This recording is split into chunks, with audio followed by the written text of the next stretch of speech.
اهلا بيكم في فيديو جديد. يا رب كلكم تكونوا بخير. فيديو النهارده هيكون توتوريال هنشرح فيه مع بعض خطوات بقى بالتفصيل. السكتش ده لو فاكرينه من الفيديو اللي فات كنت رسمته معاكم. النهارده هناخد السكتش ده وهنلونه وهنشتغل عليه فيكتور على الإليستريتور وبعدين نخلصه على الفوتوشوب. يا رب الفيديو يعجبكم، طويل شويه بس معلش استحملوني، وان شاء الله يكون مفيد ليكم وتستفيدوا منه. يلا بينا نبدا. تمام، ده السكتش اللي كنا خلصناه في الفيديو اللي فات. اول حاجه هندخل على الإليستريتور، اي فيرجن إليستريتور عندكم، وهنفتح فايل جديد. بفتح فايل بالسبيكس دي RGB و300 DPI. بنفتح الفايل الجديد على الإليستريتور وبعد كده بنروح ناخد السكتش بتاعنا من على الفوتوشوب. هنا السكتش ده كذا لاير، فانا هاخد كل اللايرز دي هعمل لهم سيلكت كده مع بعض، كنترول اي عشان يحصل لهم ميرج، وهدوس ام او اختار الريكتانجلر سيلكشن تول دي وهختار السكتش بتاعي وهعمل له كوبي واخده بيست على الإليستريتور. تمام، بعد كده هدوس شيفت وهعمل هكبر السكتش شويه كده عشان يكبر بنفس الريشيو. تمام كده، بعدين هدوس في واختار السكتش، هقف على السكتش اختاره واقلل الاوباسيتي من هنا. تمام، عشان نقدر نرسم فوقيها فيكتور لاينز. ومن المنيو بتاعه اوبجكت اللي فوق دي هنختار اللوك سيلكشن او كنترول اور كوماند 2 عشان ما يتحركش السكتش معانا ونقدر نرسم عليه. من اللايرز بانل لو مش ظاهره لكم ممكن تختاروها من المنيو فوق، هتختاروا لاير جديد وهتختاروا من الابييرنس هنا بانل هتختاروا مالتيبلاي. تمام، دلوقتي هنعمل دبل كليك على اللاير ده عشان نغير اسمه، هنخلي ده سكتش ونخلي ده لاين ورك. تمام، عشان بس ننظم لايرز عندنا واحنا شغالين. ويلا نكمل. تمام، هغير لون الستروك بتاعنا عشان نقدر نشوف واحنا شغالين من هنا. في اكتر من تول للرسم على الإليستريتور، في البنسل تول دي وعندنا كمان البراش تول والبن تول. البن تول زي الفوتوشوب اللي هو انت بترسم الانكر بوينتس كده ورا بعض ولو عملت لها دراج بتتحول لكيرف، بس الحقيقه مش بحب خالص التول دي للاسف. بحس ان هي فورمال قوي ولازم بقى كل حاجه مظبوطه جدا وانا مش بحب ارسم كده. بحب جدا وانا برسم يكون الحاجه قريبه قوي للرسم على الورقه، حاجه كده يعني فن اكتر وفري. من الستروكس بانل هنا غيرت الستروك، عليته شويه. البراش بنرسم بيها كده حاجه very simple تمام. وده القلم بقى حاجه بترسم كده زي الفري هاند اكتر، فده اكتر تول بحب ارسم بيها على الإليستريتور. تعالوا نبدا ونشوف هنشتغل ازاي. تمام، بنختار البنسل تول او بندوس ان على الكيبورد وبنبدا ان احنا نرسم فوق السكتش بتاعنا بالشكل ده كده. ممكن تختار اي تول ترسم بيها، لو انت متعود على البان تول او واخد عليها اكتر من الإليستريتور او من الفوتوشوب خلاص اشتغل بيها طبعا، بس دي التول اللي انا برتاح في الشغل بيها. زي ما انتم شايفين البنسل هنا بيرسم بنقط كتير قوي قوي، فبحاول اغير هنا السيتنجز. بتدوس دبل كليك على الايكون في التول بوكس، وزي ما انتم شايفين بدوس رايت كليك عشان اجيب السموث تول، بتبدا انت تدعم الدنيا اكتر. العدد الانكر بوينتس بيقل والباث بيبقى مور سامبل وبنشتغل عليه اكتر. تمام، هنبدأ نكمل وهنرسم هنا المناخير بتاعة الكاركتر وبعدين العينين بتاعتها. تمام، خد الموضوع ببساطة جدا وحاول تنبسط وانت بترسم الحاجة اللي انت شغال عليها او الكاركتر اللي انت شغال عليها. خد الموضوع بمنتهى البساطة. انا عارفة ناس كتير بتخاف من الإليستريتور وانا بصراحة كنت بكرهه جدا زمان جدا، لحد ما جات لي فترة كنت حبيته قوي قوي قوي وحاسة ايدي بدأت تمشي فيه شوية، فبدأت اشوف له توتوريالز اكتر وماشي ايدي فيه اكتر. بقى يعني البرنامج المفضل عندي واكتر حاجة بحب ارسم عليها، وحاسه ان انا بدات اتعود على احساس الفيكتور، الرسم الفيكتور، وفكره ان هو قد ايه مهما تعمل زومينج او مهما تعمل سكيلينج للحاجه اللي انت شغال عليها دايما كلين كده ودايما كل حاجه واضحه عكس البيكسلز في الفوتوشوب او اي برنامج رسم تاني. تمام، زي ما انتم شايفين انا برسم فوق الخطوط اللي انا شغاله عليها. بنرسم عادي جدا زي ما انتم شايفين، الخطوط مش احسن حاجه وكده، بس ما تقلقوش كل ده هيتظبط بعدين. وزي ما انتم شايفين في هتشوفوا layers فوق layers، ده عادي جدا. كل ده هيتظبط مع التلوين وهننظم اللايرز والاوردر بتاعها فوق بعض، فكل ده هيبقى تمام ما تقلقوش. لو في اي انكر بوينت مش مظبوطه او اي حاجه في الباث مش مظبوطه بدوس A بدوس A على اللاير اللي عايزه اظبطه او الايتم اللي انا رسماه اللي عايزه اظبطه، وبيبدا يظهر لي الانكر بوينتس، وانا دايسه ايه ببدا ان انا اشد الانكر بوينتس واغير اتجاهاتها، بتظبط معايا جدا.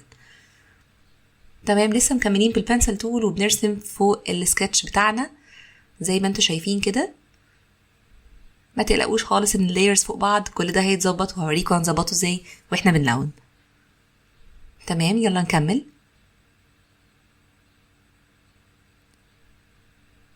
الموضوع في الاول ممكن يبقى فعلا يعني سخيف شويه، او تستغرب فكره الرسم بالفيكتور وكده وبالانكر بوينتس وان انت مثلا متعود على البراشز اكتر، بس في ناس انا متاكده ان لما تجرب الاليستريتور او تجرب الرسم بالطريقه اللي هنتكلم فيها النهارده هتحب الموضوع جدا، وهتلاقيه اسهل كتير من حاجات كتير جدا. فيعني اتمنى تستفيدوا من الفيديو النهارده حاجه حتى ولو صغيره، يا رب يكون الدنيا تمام معاكم. تمام، يلا نكمل. هنا برضو بالبنسل تول بكمل رسم فوق السكتش بتاعي. عادي ممكن تبدأ تقسم حتت او الدراع مثلا تقسمه حتتين او كده، ممكن بعد كده نغير حاجة زي دي، مش مشكلة. يعني احنا بنرسم بس في الاول الاوتلاينز الرئيسية، ولما بنلون بناخد قرارات تانية خالص. وانا عادة بغير كتير في السكتش ده وانا شغالة في التلوين. لما الحاجة بتتلون بيتغير خالص بقى يعني شكلها ومعالمها. يعني اتليست بالنسبة لي، في ناس انا عارفة ان هما بيحبوا يشتغلوا على السكتش جدا كتير كتير كتير لحد ما كل حاجة تبقى مظبوطة. لا انا لا، يعني بحب احط رف سكتش كده وانا شغالة بقى، بحب ازود تفاصيل واغير حاجات. تمام، ما تنسوش لو الباث اللي شغالين عليه حسيتوا ان هو مليان انكر بوينتس وحابين ان انتوا تقللوها شويه، رايت كليك على البنسل هيجيب لكم سموث تول. تمام، هتقدروا ان انتوا تبسطوا الباث اكتر ويبقى انعم يعني. تمام، خلونا نكمل. تمام، السيتنجز اللي كنا ظبطناها في البنسل للبنسل في الاول بتخلينا ان احنا نقدر نعيد فوق الرسمه. تعالوا اوريكم ازاي. تعالوا ندبل كليك هنا كده. بصوا لما بنغير الحاجات دي كده ده بيبقى اكيوريت قوي. بص كل حاجه بترسمها بيرسمها بالظبط، حتى بالشخبطات اللي في النص دي. فبص الانكر بوينتس بتبقى كتيره جدا. انا لا، بحب اخليها سموث اكتر. يعني لما بتيجي ترسم بيبقى الدنيا يعني نوعا ما ابسط شويه وبيظبط الكيرف اكتر، ما بيخليهوش كده في النغمشه دي اللي هي وانت شغال. تمام، اتمنى تكون الجزئيه دي وضحت. ولما بنختار ان الالت، لو انا شغاله كده بدوس الت على الكيبورد كده، خلاني بدل ما اروح ادوس رايت كليك عشان اجيب سموث تول، بقت بس بدوس الت بيبدا ان هو يتوجل ما بين الاثنين، البنسل والسموث تول. فتقدروا برضو تظبطوها عندكم في السيتنجز، هتسهل عليكم الشغل جدا، لان سموث تول لما بستخدمها طول ما انا شغاله مريحه جدا صراحه. تمام، بندوس A زي ما قلت لكم. هتلاقوا الانكر بوينتس ليها هاندلز كده اللي هي العصيان دي، بتشدوها تمام زي كده، وبتظبطوا بقى كل الحتت اللي عايزين تظبطوها عشان تمشوا على السكتش، بتخلي الدنيا اسهل كتير. تمام، يلا نكمل. والرجل التانية.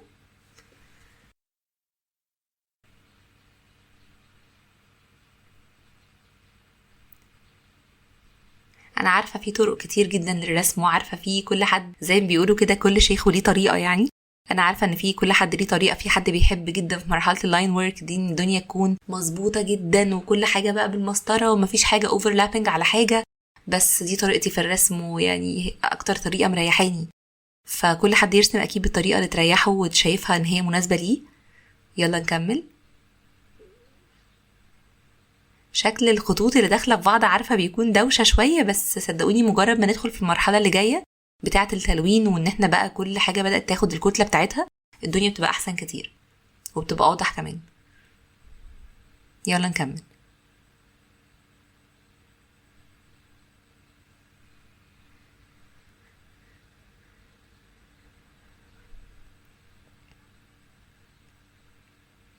تمام كده رسمنا الجزء ده.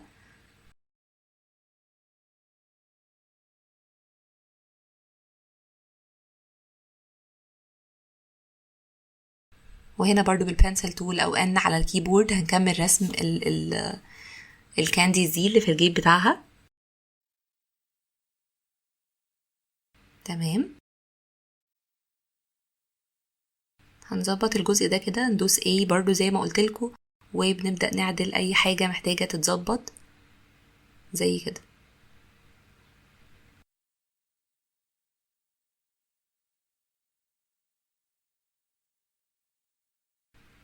وزي ما قلنا لما بندوس Alt بيتوجل ما بين البنسل وما بين سموث تول، تقدروا تظبطوا اي باث انتوا بترسموه والدنيا تبقى اوضح كتير.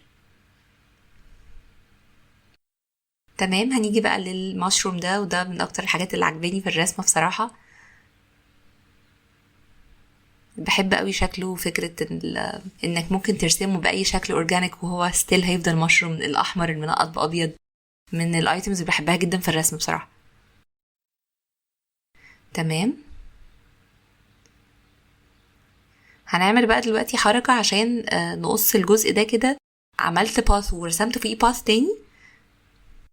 تمام، وهبدأ اظبطه كده بندوس A عشان تبقى الخطوط مظبوطة. بنظبط الانكر بوينتس كلها بالهاندلز بتاعتها عشان تبدأ تفت السكتش او تبدأ تبقى شكلها مظبوط اكتر. تمام، بسلكت بقى الاتنين وبروح للتول دي اسمها شيب بيلدر تول. التول دي عظيمة جدا، والشورت كات بتاعها على الكيبورد شيفت ام. بتسلكت الاتنين وبتدوس شيفت ام وبتدوس الت وبتشيل الجزء ده زي ما انتوا شايفين، قص الاتنين من بعض. تلاقوا برضو في بانل تاني ممكن تجيبوه من الويندوز منيو فوق اسمه باث فايندر. هتلاقوا برضو في اوبشنز كتيرة جدا، ده هنشرحه في سلسلة شرح الالستريتور. انا عارفة ان ممكن يكون التوتوريال النهارده سابق خطوه شرح الالستريتور من البدايه، بس ما تقلقوش، لو مشيتوا معايا خطوه خطوه هتلاقوا الدنيا سهله، وهتلاقوا نفس الخطوات اللي بقولها دي بنكررها كتير على مدار التوتوريال، فهتبداوا ان انتوا تحفظوا شورت كاتس وحاجات هتبقى اسهل عليكم الدنيا جدا. تمام، يلا نكمل وهنبدا نرسم الجزء ده. تمام، وبندوس ايه لو في اي حاجه في الباث محتاجه تتظبط. وهنعمل بقى الجزء اللي تحت ده بالشكل ده. هتلاقوا ان هنا في جزء بقى ستريت قوي لان احنا عاملين السموث زي ما قلت لكم في السيتنجز بتاعت البنسل سموث عالي جدا، فعشان كده ما لقطش الكيرفز دي. هنرسم بقى الفراشه دي. تمام، زي كده. وممكن بدل ما نعيد الجزء ده هنعمله سيلكت ونعمله الت دراج عشان يتعمل كوبي، ومن ترانسفورم هنا هنبدا ان احنا نروتيت فيرتيكلي عشان يرفلكتها الناحيه التانية. من التولز اللي استخدموها كتيره جدا عشان تقدروا تغيروا اتجاه اي حاجه عندكم. تمام، وده بالنسبه للفراشه دي. ودلوقتي هنكمل باقي الزرع اللي موجود عندنا. تمام، زي كده.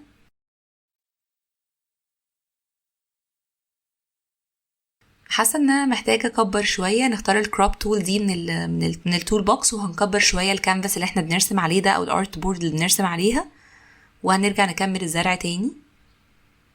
تمام، الحاجات دي بقى انت حر فيها، يعني حته رسم الزرع او النباتات ممكن تفتح بقى بنترست او جوجل تشوف ريفرنسز لزرع او كده، بس انا بصراحه برسم بالايه يعني كده، يعني من الذاكره. بحب اجود قوي في الحاجات دي. يعني هكلمكم بعدين على الموضوع ده، بس انا فعلا بستثقل قوي الرسم من ريفرنسز للاسف. بس من الحاجات اللي بحاول ادرب نفسي عليها ان انا محتاجه اتفرج على ريفرنسز، ما كسلش ان انا افتح جوجل مثلا وادور على ريفرنس الحاجه اللي انا عايزه ارسمها. من الحاجات اللي بحاول اتدرب عليها يعني، بس هي مهمه جدا.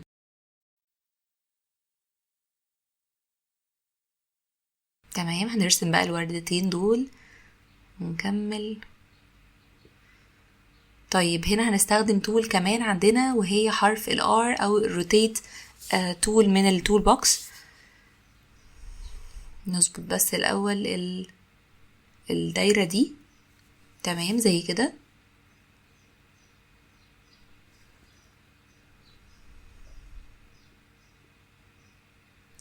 وهنقلب الورقه دي. تمام كده، كويس.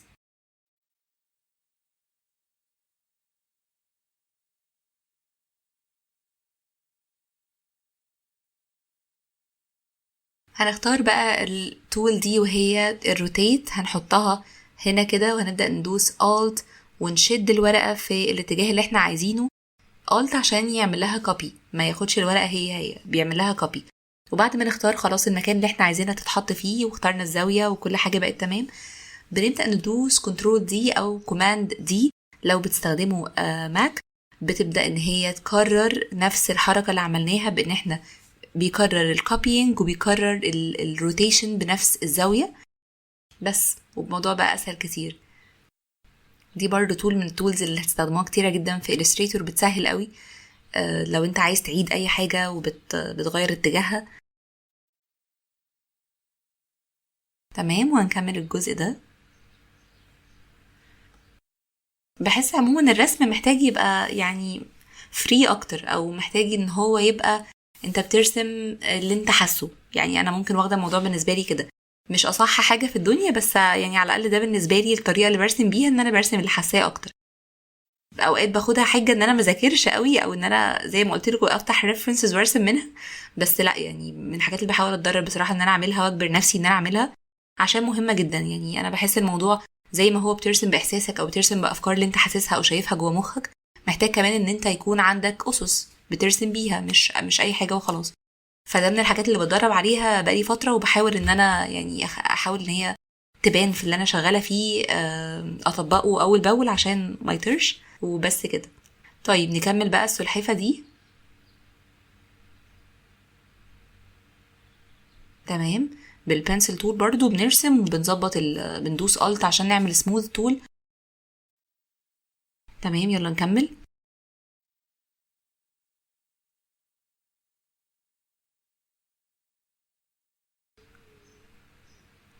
الموضوع زي ما قلت لكم ممكن يبان معقد قوي وخطوط كتير وايه الدوشه دي، ولا فيكتور ده حاجه صعبه وكده، بس صدقوني مجرد ما ايديكوا تاخد على الموضوع هتحسوا الدنيا تمام.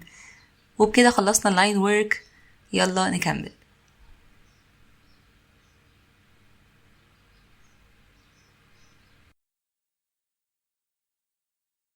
تمام، هتلاقي عندكم في الديسكربشن في لينك انا حطاه على الجوجل درايف، حاطه فيها الكالر باليت بتاعتي. هتفتحوا اللينك وتاخدوها كنترول سي، تحطوها كنترول في هنا في الفايل بتاعنا اللي انتوا شغالين عليه. دي الباليت المفضله بتاعتي، ويعني هتلاقوني شغاله بيها معظم شغلي. اكتر الوان بحب استخدمها، وزي ما انتوا واخدين بالكم هي مش الوان سوليد، هي جريدينت. تعالوا اوريكم عملتها ازاي. تمام، هنا من التولز دي هختار شكل الاليبس او الشكل البيضاوي يعني عموما، او السيركل، وهبدا ان انا ادوس شيفت عشان تطلع سيركل مظبوطه او دايره مظبوطه. وهبدا ان انا عندكم هنا الفيل والستروك، وهنا ممكن نحط سوليد كولر او بنشيل اللون. تمام، ده كده زي ما انتم شايفين بختار من الكولرز هنا لون سوليد عادي جدا او اشيله. لكن هنا لما بدوس في النص بيجي لي الجريدينت ده وبيفتح اوتوماتيكلي البانل. هنا من البانل بتاع الجريدينت ممكن تفتحوه كمان من الويندوز منيو، وبنبدا ان احنا ندوس جي فيظهر لنا البار ده. بندبل كليك على اي حته بقى منهم وبنختار من هنا ار جي بي عشان يظهر لنا البار ده. بتختار اي لون عندك، ونفس الكلام الناحيه التانية بتدبل كليك هنا وتدوس ار جي بي فيظهر لك البار، تختار اي لون. وزي ما انتم شايفين الدنيا يعني تول جميله جدا بصراحه. انا بحب قوي الجريدينت، احساس الجريدينت ده واللون متسيح على اللون التاني من الحاجات الحلوه قوي. تمام، وهنا هعمل كوبي. تعالوا نجرب حاجه تانية. التول دي بيعمل الجريدينت اللي عملناه فوق كان لينير، لكن ده راديال اللي هو بيكون في نقطه في النص وفي بيسحب كده شكل الدايره او القطر بتاع الدايره، بيسحب الجريدينت بقى سبوت في النص اكتر. وهنا بقى فري فورم جريدينت، ده برضو من الحاجات الحلوه جدا. بتحط انت النقط اللي انت عايزها بالالوان اللي انت عايز. حط الماوس بيبدا ان هو يقعد نقطه جديده، فتقدر ان انت تغير تدي بقى افكت حلوه جدا. من الحاجات الرائعه برضو هنعمل عنها ان شاء الله فيديو برضو في الشرح بتاع برنامج إليستريتور، السيريز بتاعت برنامج إليستريتور. هنتكلم برضو عن التول دي وايه استخداماتها وايه تطبيقاتها، بس دلوقتي كده بوريكم بس لمحه سريعه عنها وازاي ممكن تستخدموها من دلوقتي. اي بوينت حابين تغيروا اللون بتاعها بالدبل كليك عليها وتغيروا اللون عادي جدا من البار اللي جبناه من الار جي بي. تمام، فلو رسمت بقى انت بالبنسل تول اي حاجه ودوست الاي دروبر دي او دوست حرف الاي على الكيبورد، بتختار اي واحد منهم يبدا ان هو يابلاي عندك في الشكل اللي انت رسمته. ودي الطريقه اللي احنا هنلون بيها دلوقتي من الكولر باليت بتاعتي. فزي ما انتم شايفين تقدروا هنا في الفري فورم جريدينت تغيروا اماكن بوينتس بتاعت الالوان وتبداوا ان انتوا تحطوها عشان تفل او تفت الشكل الجديد.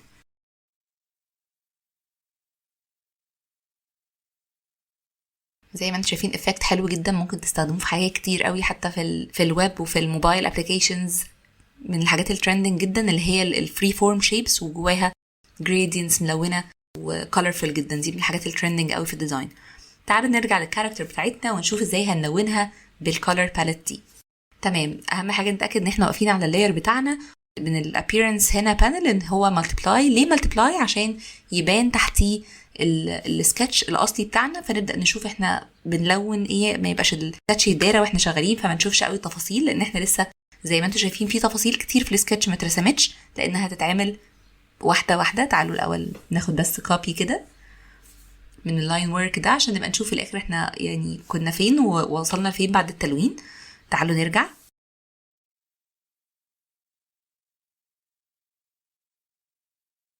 تمام، اول حاجه هنسلكت الوش وهندوس على الاي دروبر او حرف الاي من الكيبورد وهنختار اللون ده. فزي ما انتم شايفين هنا الشكل الفيس لقط اللون اللي موجود عندنا او الجريدينت الموجود، ونفس الكلام في كل جزء بقى عندنا هنعمل كده. تمام، هنقف هنا برضو وهندوس حرف الاي وهنسلكت نفس الجريدينت. طيب هنا بقى هنتكلم عن حاجه حلوه جدا ومن اكتر حاجه تستخدموها في الالستريتور او اكتر حاجه انا مستخدمها. زي ما انتم شايفين هنا اللاير فوق ده هندوس على رايت كليك عليه وهندوس arrange وهتختاروا send backward هيبعتوا خطوة واحدة لورا، يعني بينظم ترتيب الاوبجكتس بتاعتك خطوة واحدة لورا، كل مرة تدوس عليه بيرجعك خطوة واحدة بس لورا.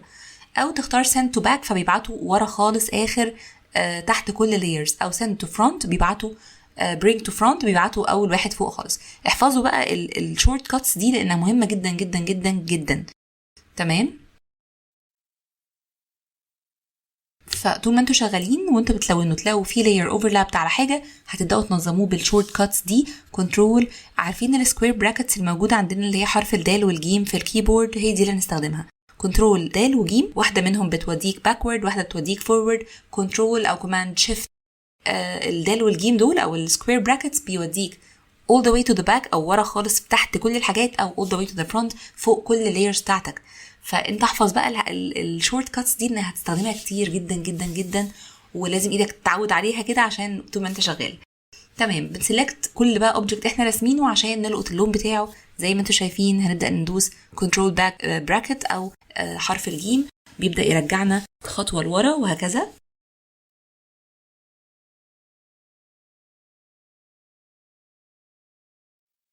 تمام، هغير لون الشعر ده من هنا من الجريدينت بانل. تمام، وبندوس ايه عشان نظبط الانكر بوينتس دي. وبالنسبه للعينين بنختار اللون الابيض، والحواجب بنختار نفس لون الشعر، وهكذا. بتبدا ان انت توزع الوانك من الباليت دي او من اي باليت تانية زي ما انت عايز. الالوان دي بقى يعني حريه شخصيه جدا. تمام، يلا نكمل. بندوس حرف الاي عشان نظبط الباث ده. انا اوريدي شايفه غلطات كتيره موجوده هنظبطها طول ما احنا شغالين، مفيش مشكله خالص. بالنسبه للمشروم دي هنختار اللون ده، والجزء اللي ورا ده هنبعته كنترول شيفت سكوير براكتس عشان يرجعها ورا خالص. وهنبدا ان احنا ندوس حرف الجي وندبل كليك على كل نقطه من الجريدينت عشان نغمق ونفتح ونديها الافكت اللي احنا عايزينه. تمام، طيب هناخد الجزء ده وهنلونه باللون ده وندوس جي ونبدا نسحب خط الجريدينت، البار بتاع الجريدينت ده نسحبه مكان ما احنا عايزين عشان نغير زاويه الجريدينت ضارب فين بالظبط.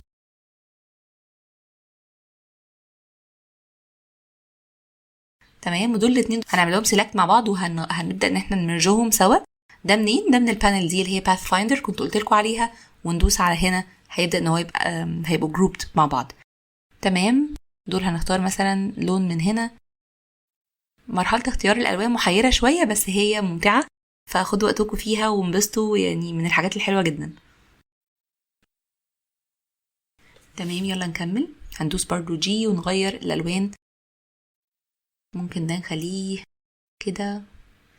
حاولوا دايما وانتوا بتلونوا تشتغلوا اكتر على الكونتراست بتاعت الحاجه اللي انتوا شغالين عليها، ايه اللون اللي جنب انهي لون هيبقى احلى. فده بيجي بالسنس وبيجي كمان بالممارسه كتير وبان انتوا تتفرجوا كتير. من اكتر الحاجات اللي بحس انها ظبطت لي الالوان بتاعتي على مدار السنين اللي فاتت كلها ان انا بتفرج كتير جدا. بيهانس وبنترست يعني من اصدقائي الصدوقين، فانا على طول بفتحهم انستجرام وكده، فلازم كل يوم يكون في تتفرج. طيب الجزء ده بقى هنا عشان نرسم جوه العين، اخترنا سيلكت للعين وعملنا المود ده اسمه درو انسايد، وبدأنا نرسم بالشكل ده كده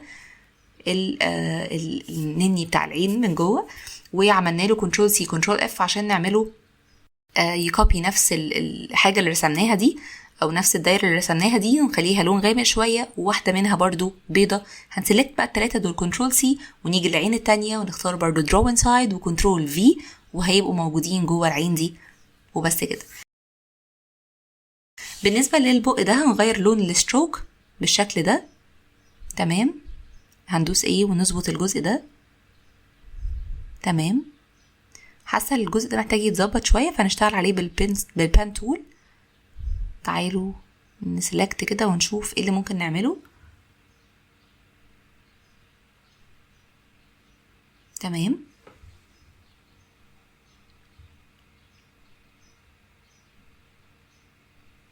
طيب هنيجي بقى نلون السلحفة الصغيرة دي. هنعمل لها بس الأول هنسلكت الأجزاء اللي هتبقى باللون الأخضر فاتح وأجزاء باللون الأخضر غامق، وهننظم هنعمل arranging layer زي ما قلنا من الارينج منيو اللي هي رايت كليك على اي اوبجكت، او الشورت كاتس اللي قلناها كنترول دال وجيم، او السكوير براكتس من الكيبورد، او كنترول شيفت برضو سكوير براكتس عشان ننظم اللايرز.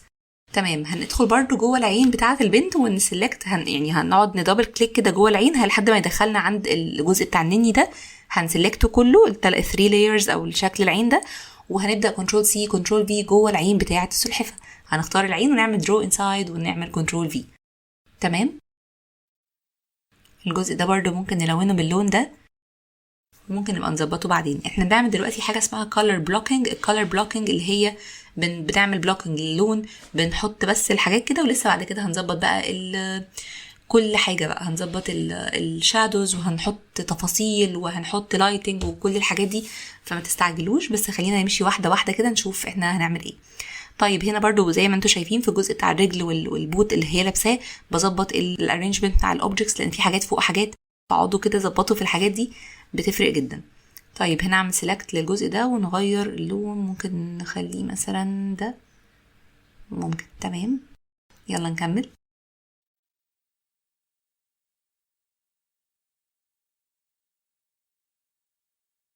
بحب المرحله دي جدا، لان هي يعني بتحس ان السكتش بتاعك بدا ينطق او بدا يعني يطلع للنور نوعا ما، فبيبدا يبان له ملامح، من الحاجات الحلوه بصراحه.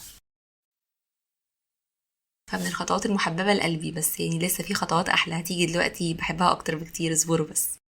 خلينا نكمل. هنا هنرسم الدوريات دي اللي هي او النقط اللي موجوده على المشرب، وده هنسلكت نفس اللون، والجزء ده هنلون اللون الغامق. هندوس جي عشان هنسلكت الجزء الارض اللي هي واقف عليها النجيله دي، وندوس جي ونقعد نغير بقى في الوان البار ده لحد ما نحس اللون اللي عاجبنا. فدي طبعا حريه شخصيه، واللون اللي عاجبكم بتقدروا تستخدموه في الالوان كلها، او في الكاركتر بتاعكم، او في الالستريشن اللي انتوا شغالين عليه. تمام،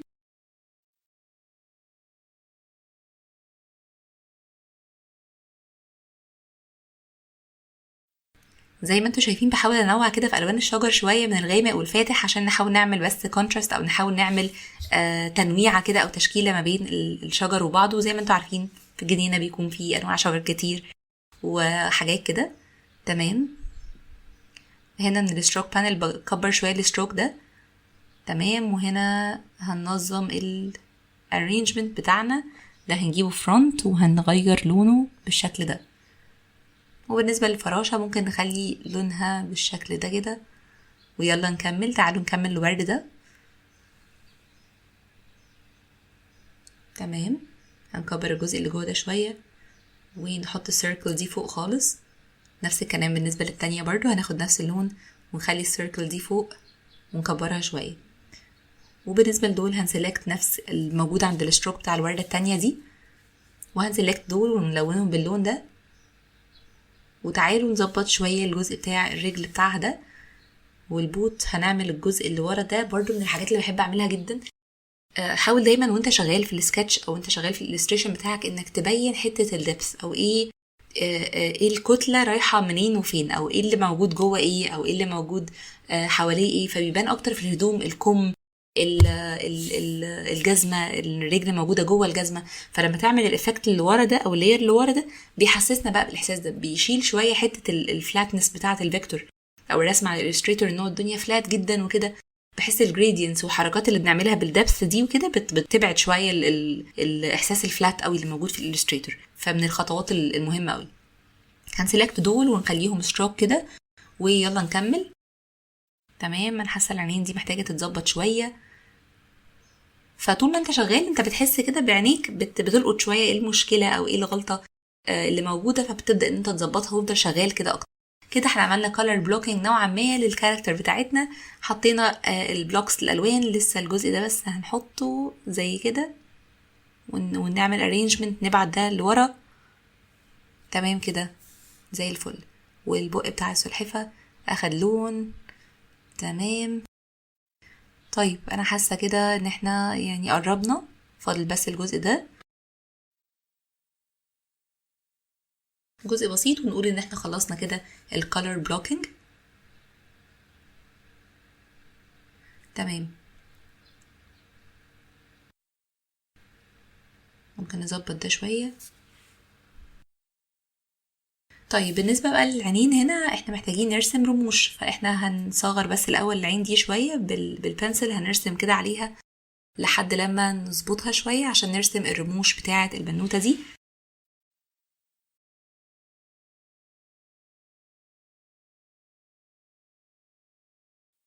هنعمل شكل كده او لاين كده، واللاين ده هنبدأ ان احنا نعمل اي ونسلكت اللون ده ونروتيت او سوري نفليب الستروك بالفيل، وبنختار من هنا بنعلي الستروك شوية، ومن البروفايل بتاع الستروك هنا بنختار شكله زي ما انتم شايفين هنا، بقى من رفيع لأتخن شوية. للرفيع هو كان كده، بعد كده بقى كده. هتلعبوا برضو في الجزء بتاع البروفايلز ده، هيعجبكم جدا جدا بتاع الستروكس، ممتع وهتستخدموه في حاجات كتير قوي. هنا هنعمل شويه سموذنج كده لشكل العين او الباث بتاع العين، لان هو كان مليان انكر بوينتس كده مش مظبوطه. هنبدا نظبط الجزء ده شويه. تمام. والعين التانية هنبدا نشتغل على، هنبدا نعمل سموذنج برضو للعين دي عشان نعمل الرمش التاني بتاع العين. تمام.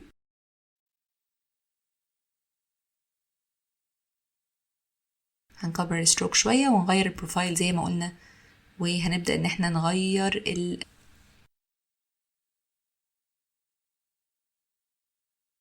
وبتغير الارينجمنت بتاعه الرمش ده عشان يبقى تحت الجزء اللي نازل من شعرها وفوق العين. طيب يلا نكمل. اوكي.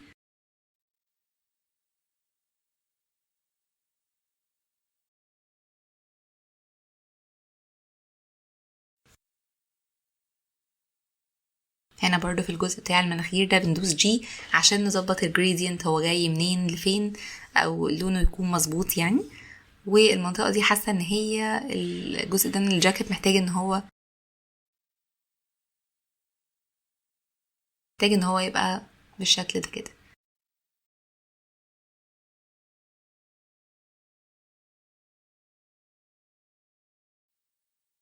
تمام.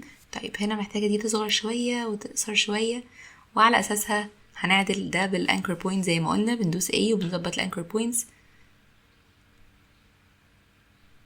طول ما انتوا شغالين هتلاقوا غلطات زي ما قلت لكم، ومن اكتر الحاجات اللي بتنفع بجد انك وانت شغال تحاول تقوم بس شويه، تعمل حاجه تشربها، تقوم تاخد بريك كده بس تريح عينك. لما بترجع تاني عينك بتلقط الغلطه اول ما بترجع، وده بجد عن تجربه، لان انا كنت على طول فيا الحته بتاعت ايه، بقعد على الرسمه وببقى عايزه اخلصها جدا وعايزه افضل شغاله شغاله شغاله عليها، ومش واخده بالي ايه المشكله فيها. بس مجرد ما بدات بقى موضوع ان انا اسيبها لتاني يوم او ان انا اقوم شويه وارجع، بدات عيني تلقط الغلطات بسرعه، وبدات ان انا اخد بالي من الغلطه على طول. فبتبين جدا لما بتريح عينك من الحاجه اللي شغال عليها مده طويله او بتاخد بريك. طيب انا حاسه ان هي محتاجه هنا بس الشعر يبقى كانه جاي من الناحيه التانية، بحيث ان احنا برضو نزود موضوع الدبس اللي قلت لكم عليه ده. تمام.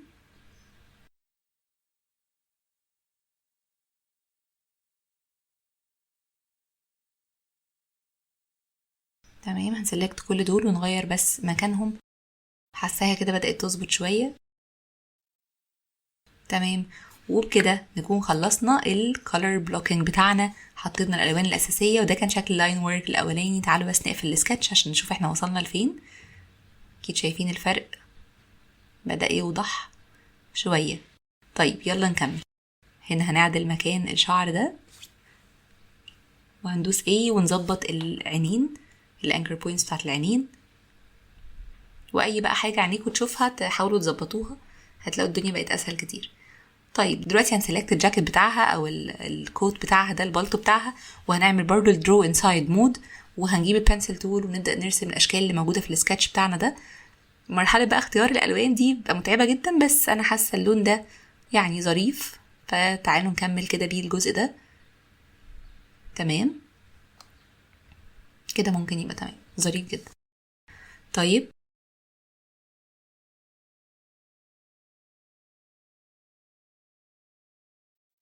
هنا الجزء ده برضو هنبدأ ان احنا نعمل بالجريدينت نغير اتجاهه، وهندوس ايه عشان نظبط الباث بتاع البوتس بتاعتها دي. طيب يلا نكمل. هنا السلحفة محتاجين بس نعدل الجزء ده، والبقى هنخلي الستروك اقل شوية، وعينيها محتاجة بس الاتجاه بتاعها يتظبط. فطول ما انتوا ماشيين كده حاسين اي حاجة محتاجة تظبط بتبدأوا ان انتوا تظبطوها في الرسمة بتاعتكم حسب السكتش او حسب الحاجة اللي موجودة في خيالكم. هندوس برضو هنا جي، هيبدأ ان هو يظهر لنا البار ونغير الجريدينت. تمام.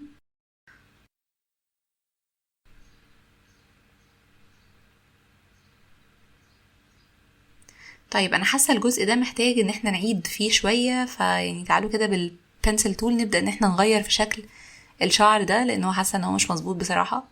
ممكن يبقى احلى، يعني حاسه انه ممكن يبقى احلى بكتير. فتعالوا نكمل كده فيه ونحاول نعدله ونشوف ايه اللي ممكن يطلع معانا. تمام، حاسه كده بدأ يظبط شويه، بدأ شكله يبقى احلى.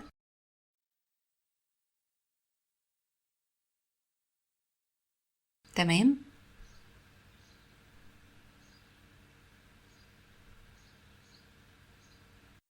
طيب هنظبط جريدينت الوش كده، هندوس جي زي ما قلت لكم، ونحاول نغير بقى اتجاه البار ده في انهي زاويه رايح فين، ونغير لونه. وهنعمل دلوقتي درو انسايد عشان نعمل بقى حاجه من الخطوات الممتعه جدا جدا جدا جدا، وهي ان احنا بنعمل شيدنج ولايتنج للرسمه بتاعتنا. اللايتنج علم في حد ذاته، وانا مش بقول ان انا اشطر واحده فيه ولا شاطره فيه قوي، يعني بصراحه انا بعمله فعلا بمنتهى السنس اللي في الدنيا، لان هو لسه من التوبكس اللي انا بذاكرها. فيعني واحده واحده كده بنمشي بالراحه وبالسنس، بحاول اعمل حاجه لطيفه. بنرسم كده باي لون وبنغير اللون بتاعنا وبنعمله من فوق من البلندنج مود بتاعه مالتيبلاي، وبعدين نغير الكالر بتاعه بحاجه اهدى شويه. تمام، حاجه زي كده. بنختار بقى من الكالرز بانل على الجنب هنا، بنختار اللون المناسب اللي في المالتيبلاي طلع شكله حلو، وبندوس ان تاني وبنبدأ نغير في الشادو بحيث ان هو نكمل باقي الحاجات اللي فاضلالنا دي. تمام. وهنا كمان، والجزء ده برضو هنعمل فيه شادو، بندوس اي وبنختار نفس اللي احنا عملناه في الجزء اللي فات في الوش. بيلقط بقى كل حاجه، بيلقط نوع مالتيبلاي وبيلقط لونه وبيلقط كل حاجه. الاي دروبر تول دي او حرف الاي مش بس بيك اللون، لا بيك اللون والاتريبيوتس بتاعت اللاير نفسها، اللي هو البلندنج مود بتاعه ايه، وهو كل الحاجات دي. طيب هنختار بقى الزعبوط بتاعها ده او الكابيشو بتاعها ده، وهنبدا ان احنا نعمل برضو درو انسايد مود، وبنرسم فيه شكل الشادو ده اللي ورا الحاجات اللي طالعه دي من تمام كده شكله تمام. طيب هنيجي للجزء ده برضو هنعمل درو انسايد. ممكن تكونوا مستصعبين التكنيك شويه في الاول، بس مع الوقت ايديكوا هتمشي فيه جدا. هو بتسلكت كل ايتم انت رسمه، وبتبدا ان انت تعمل درو انسايد وبتعمل شكل اللايتنج او شكل الشيدنج المناسب حسب اتجاه اللايت بتاعك فين. انت متخيل مثلا ان هو شمس ولا لمبه ضاربه في الوش ولا ايا كان. اللايتنج ده عالم لوحده ومحتاج تذاكر فيه، وان شاء الله باذن الله يعني انا بذاكر وهذاكر معاكم في الشانل هنا اللايتنج، ونحاول نجيب بقى ريفرنسز ونرسم منها ان شاء الله فيديوز جايه، فيعني ان شاء الله قريبا جدا. تمام. هنا في الجزء ده او الجزء ده هنغير بس اتجاه الجريدينت بتاعنا.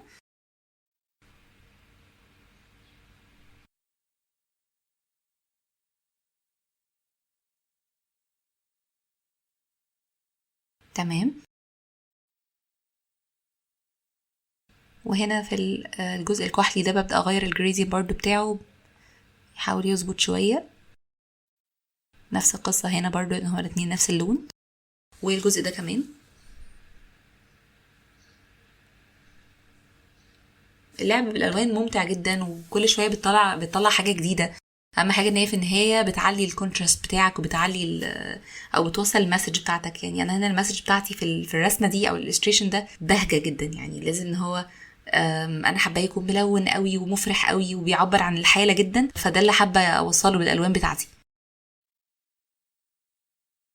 تمام. هنا برضو هنيجي بقى نرسم الجزء ده كلايت كده ضارب في الطرف او في وشها من الجنب بالشكل ده، وبرده في الطاقية بتاعتها بلون افتح شوية، وممكن نخلي اللون ده يا اما لون فاتح بس يا اما لون اوفرلاي كمان. تمام. نفس القصة برضو هنا نعمل درو انسايد ونرسم الشكل ده. دي تاني خطوة بحبها جدا، خطوة الهايلايتس دي. تمام. جوه العين نفسها نرسم جزء شادو كده برضو، بنعمله مالتيبلاي، بنختار لون فاتح شويه رايح بقى على ازرق او بنفسجي.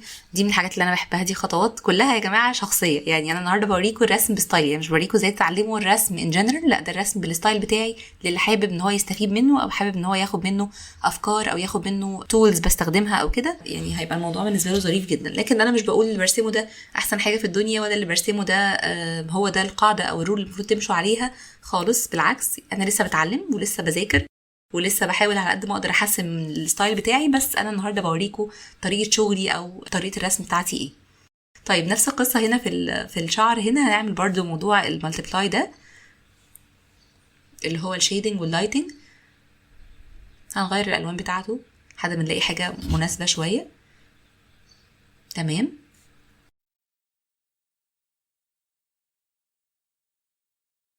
اوكي. وهنا برضو بنعمل درو انسايد وبنعمل الجزء اللي هو ده.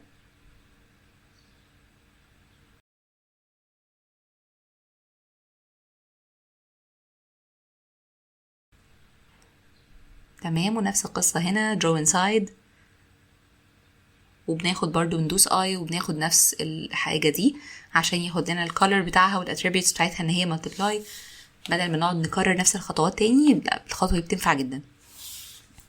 طيب هندوس ايه ونظبط الجزء ده كده، نعدله هنا اهو. تمام.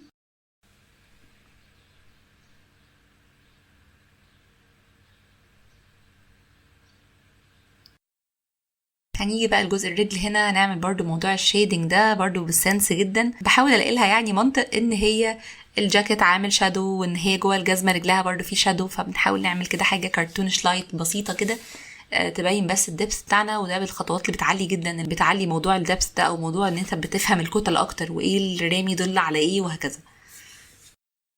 فحقيقي من اكتر التوبكس اللي انا نفسي ابقى يعني شاطره فيها جدا، لان هي بتنقل الرسمه بتاعتك في حته تانية خالص، حته انك تلعب باللايتس وكده. في فنانين كتير يعني بيلعبوا باللايتس، بس يعني مينلي شغلهم بيعتمد على ان هم بيعملوا حاجات مش طبيعيه باللايتنج بس، وميكسنج لايت في حاجات في بعضها كده بتدي افكتس على الوش بطريقه معينه والهدوم. يعني حاجه رائعه جدا. ممكن تبقى تتفرجوا على بنترست على حاجات كده. طيب هنيجي للمشروم دي وهنعمل برضو درو انسايد وهنبدا نرسم جواها.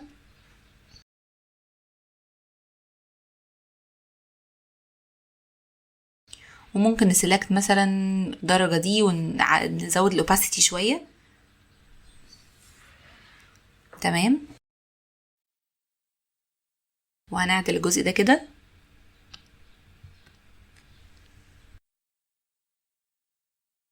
تمام. ما تنسوش طبعا وانتوا شغالين تعملوا سيف على طول، لان الموضوع ده بيكون محبط جدا، وكلنا ياما يعني اتقرصنا منه كتير ان هو يفصل فجأة الجهاز او يحصل حاجة تضيع شغلك لو مش عامل سيف. انا عارفه ان الفوتوشوب والحاجات منتجات ادوبي عموما بتعمل اوتو سيف، بس مش دايما والله يا جماعه. اوقات بيبقى يعني بيعمل اوتو سيف لحاجات فايلز كده بشغل عليها ملهاش لازمه، ولما تكون شغاله على حاجه حلوه جدا تلاقي الاوتو سيف من خطوه مثلا كانت من ساعه فاتت، وحاجه حزينه كده، بس خير. طيب يلا نكمل. هنرسم هنا الجفن بتاع العين دي بتاعت السلحفه وهنعدلها. انا حاسه ان ده محتاج يطلع فوق شويه، وده ممكن بالسموث تول كده ايه نظبطه. هنا هناخد اللاير ده بتاع اللي حطيناه في العين، الهايلايت اللي حطيناه في العين ده اللي هو كان اوفرلاي، البلندنج مود بتاعه اوفرلاي. تمام. هنيجي هنا للجزء ده وهنعمل شويه شادوز كده. تمام. ده برضو بيدي افكت حلو قوي.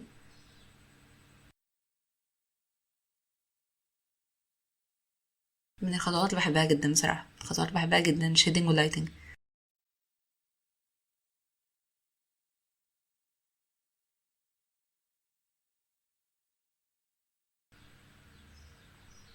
تمام. هندوس برضو هنا هنكمل رسم بالدرو انسايد مود جوه المشروم دي. تمام. هنكمل الشيدنج بتاعنا، الشادوز اللي تحت الدوتس دي او الدوائر اللي موجوده او النقط اللي موجوده دي في المشروم.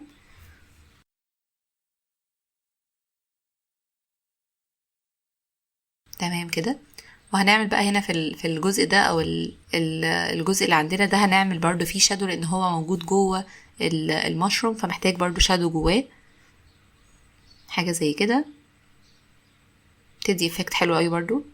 وبرده زي ما قلت لكم بتحسسكم بالدبس اكتر، وبيضيع موضوع احساس الفلات بتاع الادوبي الستريتور ده، دايما فلات كده، تحس ان انت مش حاسس نفس الافكتس اللي موجوده في الفوتوشوب او اي برنامج رسم تاني.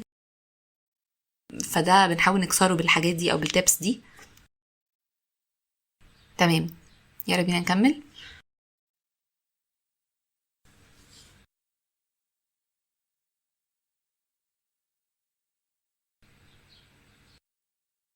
طيب هنيجي دلوقتي نعمل درو انسايد جوه البالتو بتاعها ده او الجاكيت بتاعها، وهنعمل هناخد بالاي دروبر او بحرف الاي، هناخد برضو اللون اللي فوق ده، وهنيجي نعمل سموث للجزء ده كده،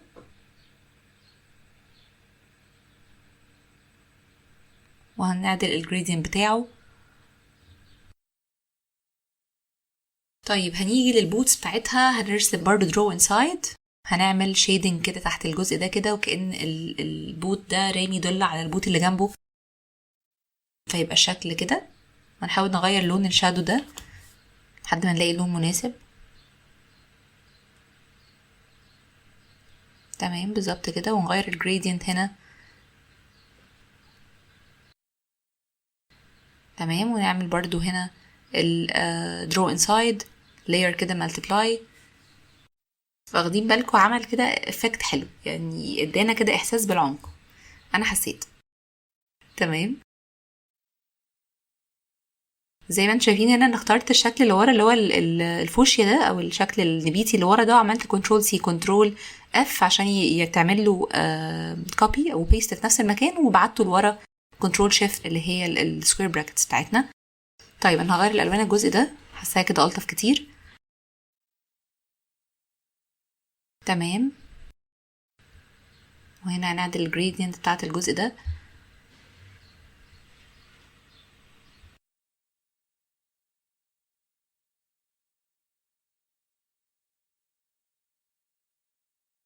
ستيل حاسه الشعر محتاج يتظبط اكتر، فكده نفضل كده طول ما احنا شغالين نحاول كل شويه نعدل عليه.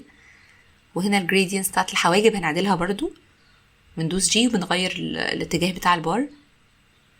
طيب هنيجي بقى للبوت التاني، وهنعمل نفس الافكت اللي عملناه في الفردة الاولانيه.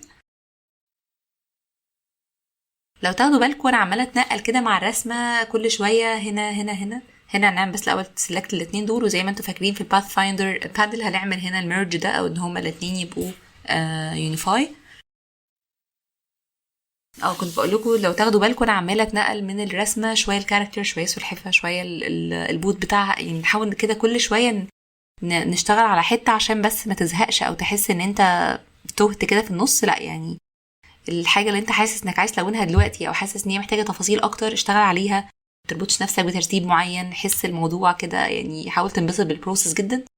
دايما كلمة بحب اقولها في الدروس بتاعتي انك enjoy the journey، انبسط بالتجربة او الرحلة اللي انت بتعملها، انبسط باي حاجة انت شغال عليها، سبيشال لو انت بترسم. يعني الرسم ده المفروض انه نوع من انواع الفنون، المفروض انك تنبسط بيه كده وتحس ان انت فرحان، ف حاول انك تنبسط بالخطوة يعني. طيب انا حاسة ان هي المشروم دي محتاجة ان هي يبقى ليها لاير كده ورا.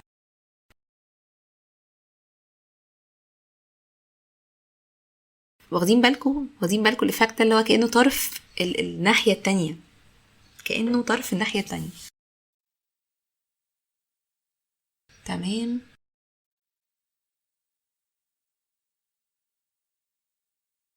نحاول بس نظبطه كده بندوس A وبنظبط الانكر بوينتس لحد ما تظبط. ممكن ليها حلول كتير قوي الحتة دي، بس يعني انا حاولت اظبطها كده وحاسة شكلها بقى ظريف. طيب هنا هنعمل كده جزء زرع تحت المشروم دي هنا، عشان بس تظبط العلاقة بتاعة المشروم طالع ازاي من الارض، فبنظبط الحتة دي كده كأنها طالعة من زرعة يعني. تمام.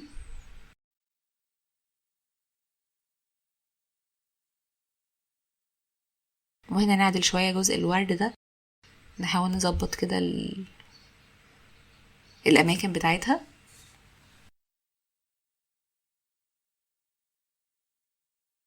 تمام. وهنا ممكن نعمل كوبي بيست كده للجزء ده،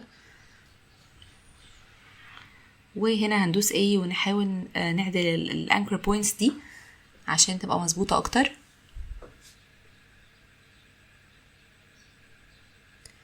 زي ما قلت لكم احنا في الاول عملنا color blocking كده، حطينا بس الحاجة مجرد كبينا الوان كده زي ما بيقولوا، يعني حطينا الوان بلوكس كده، وبعدين بنظبط واحدة واحدة. حتى لو في حاجة ما كانتش مظبوطة في الرسم بتاعها بنقعد نعيد عليها عادي واحنا شغالين، بيبقى الموضوع ممتع وظريف جدا. تمام.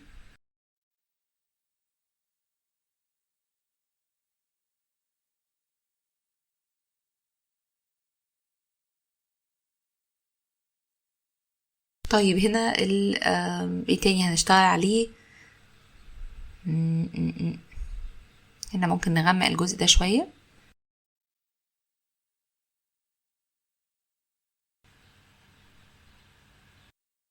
من الجريدينت بانل هنا بنغمقه شوية عشان بس نحس ان احساس ان الحبل نازل من الجزء ده او من جوه الفتحات دي. تمام. طيب هنا ممكن نعمل شادوز هنا تحت الجزء ده. تمام بالشكل ده كده.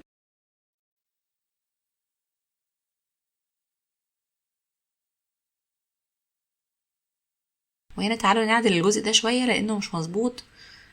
خلينا مثلا نحاول نيجي الستروكس بانل هنا، وهنقلل شوية الستروك، السايز بتاع الستروك، وممكن نغير لونه كمان، ونعمل هنا دايرتين كده بحيث تبقى الدنيا لطيفة، وده كافي جدا بالنسبة للفراشة دي.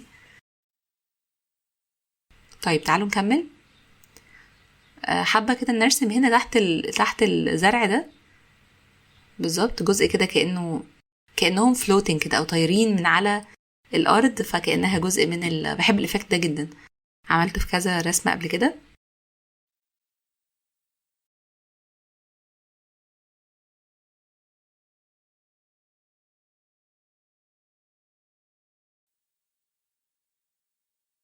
طيب هنا ممكن نكبر دي شوية ونعمل كأنها مثلا وردة مقفولة او كده.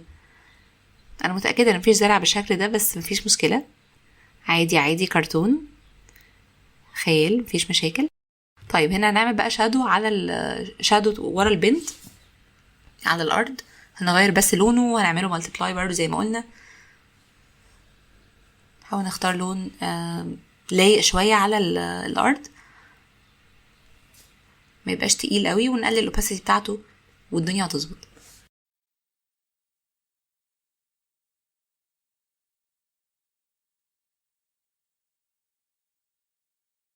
طيب هنا السلحفة دي حاسة انها لازقة جدا في البنوتة، فيعني محتاجين شوية نغير مكانها.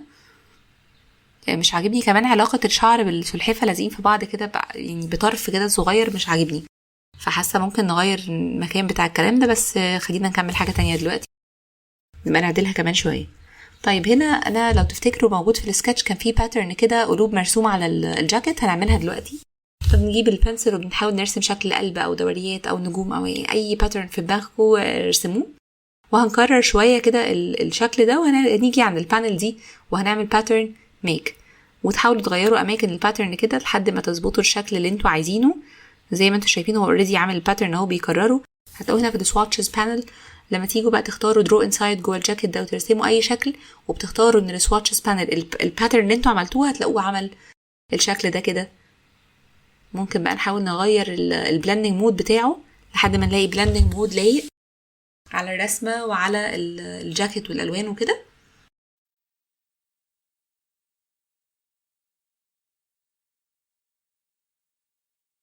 نفس الكلام هنعمله في الدراع ده برضه، هنعمل درو انسايد ونرسم شكل ونبيك الباترن اللي احنا عملناه من السواتشز وبس كده. تمام. هنا الجيب ده هنغير بس الجريدينت، وهنيجي للجزء ده ننزله تحت شويه.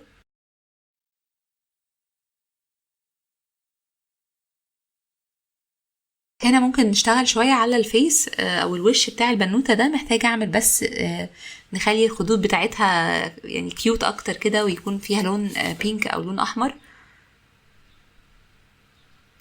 تمام. زي ما انتوا شايفين انا استخدمت الاي اللي موجوده في البانل بتاع الجريدينت، تمام، عشان تبيك اي لون، بحيث ان انت لو بتدرج حاجه مثلا زي ما احنا بنعمل كده نخليها مثلا من اي لون او من لون البينك للون الوش اللي تحتها، بحيث كانها سايحه على اللون اللي تحتها يعني.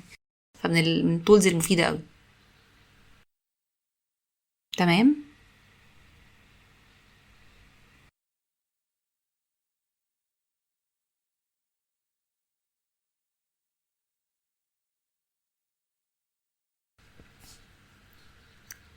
تمام كده شكلهم بقى ظريف جدا.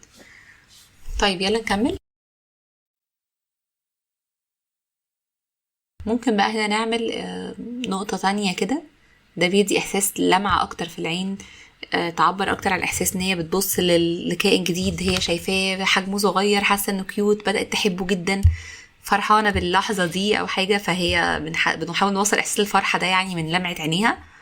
طيب بالنسبة هنا للمشروم والسلحفة ده، لا، حاسة ان هما محتاجين يبعدوا شوية عن البنوتة، فتعالوا كده نعمل لهم سيلكت ونحاول نغير من اتجاههم ونشوف ممكن يطلع ايه. ممكن نعملهم روتيت كده على جنب شوية مثلا، بس هي كده بعدت قوي عن البنوتة، فممكن نحاول ننقلها هنا شوية مثلا. مش عارفة، خلينا نشوف ممكن ايه اللي يطلع. تعالوا نجرب. طيب لو نقلنا ده هنا كده في حاجة نسينا نعملها سيلكت. طيب تعالوا نرجع للحتة تاني وندوس شيفت وسيلكتها معانا. لما تيجي تسيلكت اكتر من ايتم بتقف على كل واحد منهم وبتدوس شيفت وتدوس على اللي بعده وهكذا عشان يسلكتهم كلهم مع بعض. طيب انا شايفه الحل ده ظريف جدا، وممكن ننقل الورد ده بعيد شويه ولا نسيبه. ماشي، ممكن نحطه هنا. تمام كده، حاسه الدنيا بقت اظبط كتير ومكانها بقى كويس. تمام. ممكن بس نحاول نقربها شويه صغيره ونشوف كده ايه اللي هيحصل. تأكدوا ان انتوا عاملين سيلكت لكل حاجة وانتوا بتنقلوا حاجة من مكانها عشان ما فيش حاجة تبوظ. تمام. ممكن نقربها شوية بس عشان كانت بعيدة قوي لما نقلناها، وبس كده. انا حاساها كده بقت ظريفة جدا.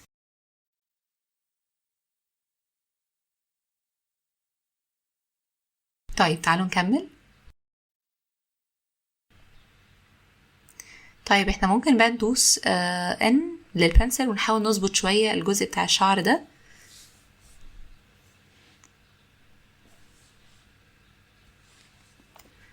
انا طول ما انا شغال بحاول اغير في حاجات، اي حاجه حاسه ان هي ممكن تبقى احسن شويه او ممكن تبقى اظبط شويه. بتفضلوا شغالين طول ما انتوا ماشيين في الرسمه، فعادي مفيش مشكله. مش لازم تستيك قوي للسكتش، مش لازم تبقى ملتزم بيه للنهايه. حتى لو في حاجه عايز تغيرها لازم تلتزم بيه، لا خالص، عايز انك تغير رايك في حاجات وانت شغال. طيب عملت درو انسايد ورسمت هايلايت بسيط كده على الجزء ده من الشعر. تمام. يلا نكمل. هنا ممكن نغير اللون شويه، نخليه بس جريدينت من فاتح لغامق.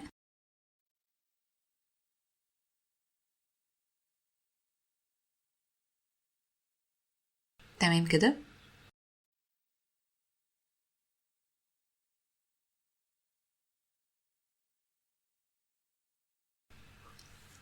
وممكن نمسح دول خلاص. طيب هنا هنعمل درو انسايد في الجزء اللي جوه ده، وهنعمل شوية بقى تفاصيل اكتر واكتر في الجاكيت بتاعها او في الالستريشن بتاعنا عموما، شوية تفاصيل بقى والتاتشز كده الاخيرة في الالستريتور قبل ما نمشي ونروح للفوتوشوب، دي بتفرق شوية، بتغير قوي الدنيا يعني. احنا لسه قدامنا يعني حاجات كتير هنعملها هنا في الالستريتور، يعني كل ما تزودوا تفاصيل اكتر الموضوع بيبقى اظرف كتير. تمام. هنبدأ نختار لون فاتح شوية، ممكن زي الهايلايت اللي هنا ده، ونقلل الاوباسيتي بتاعته كده. تفصيلة بسيطة خالص، بس ايه يعني حاساها كسرت شوية اللون الكحلي اللي كان موجود في الجاكيت وخلت الدنيا احسن كتير. طيب يلا نكمل.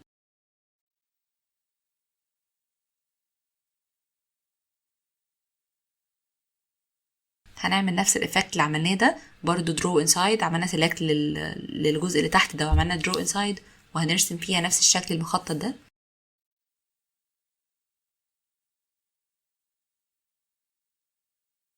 تمام كده، شكله بقى احسن كتير.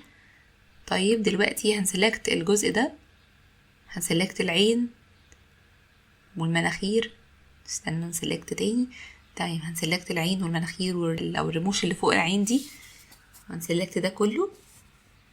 وحاسه ان هو محتاج يجي كده شويه عشان بس نحس يعني ان هي البنت باصه من الجنب، وشها مش فلات او مش من الفرونت، هي لفه كده وشها بالجنب.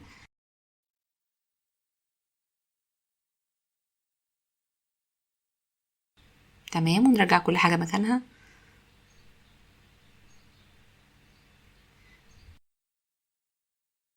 طيب احنا ممكن ننقل الجزء ده شويه كده.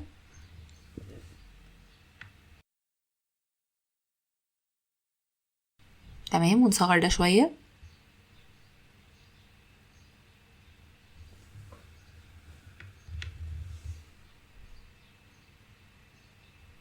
تمام كده، ظريف جدا.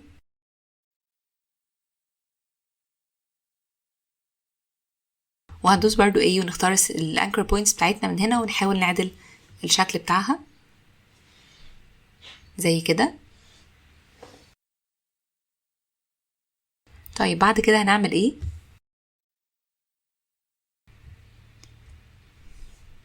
طيب انا حاسه الدراع ده محتاج بس يجي كده شويه، ونعدل الشادو ده شويه كده.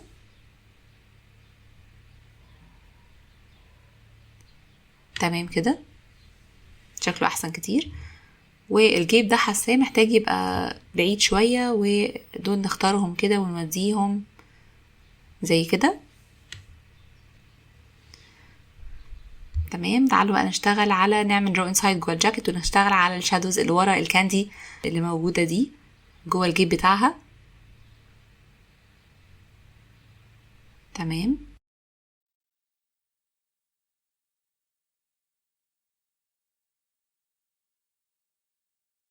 طيب انا حاسه الشادو ده محتاج يتغير لونه شويه، تعالوا كده نجرب شويه الوان ونشوف ايه اللي مناسب، وعادي ممكن نرجع اصلا للون الاولاني، بس خلينا نجرب كده الوان.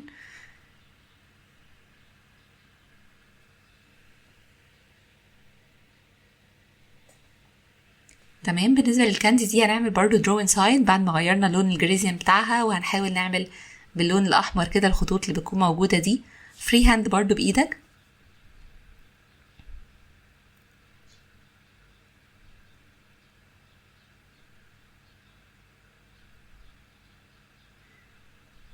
انا مش فاكره انا قلت لكم في الاول ولا لا، بس انا دلوقتي برسم مش بالماوس، عشان بس ممكن يكون حد فاكر ان انا برسم بالماوس. انا برسم بالتابلت، فبيكون الرسم اسهل، يعني بتحس ان انت بترسم احسن، او بيكون الدنيا اسهل كتير كانك بترسم على ورقه وقلم، فبترسم فري هاند اسهل كتير. طيب بنغير شكل بنرسم الشكل بتاع الكاندي التانية، ممكن نعمل بقى هايلايت حاجه زي كده، افكتس بسيطه كده بس تدينا احساس الحاجه اللي احنا شايفينها، فلما تبصلها تعرف ان دي مصاصه او دي كاندي او كده، فحلو ده افكت حلو. طيب خلينا برضو نعمل درو انسايد الجاكيت ده، ونبدا ان احنا نعمل الشادو الناحية التانية برضو ونسلكت نفس اللون بتاع الشادو.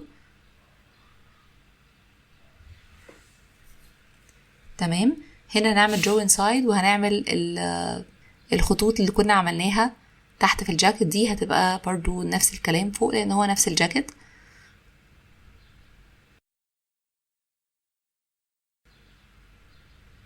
تمام، شكلها حلو برضو. هنا نعمل draw inside ونرسم شكل ونعمل eye ونسلكت نفس الباترن اللي احنا كنا عملناه من شوية. طيب هنسلكت بقى الشادو ده ونختار نفس اللون الجديد اللي عملناه للجاكيت برضو تحت. طيب يلا نكمل ايه الجزء ده. هنا برضو هندوس ان وهنكمل رسم الارم ده او الدراع ده، وهندوس draw inside، هندخل في الدرو inside مود للجاكيت او البالتو بتاعها، وهنعمل highlights بلون بسيط كده. تمام كده.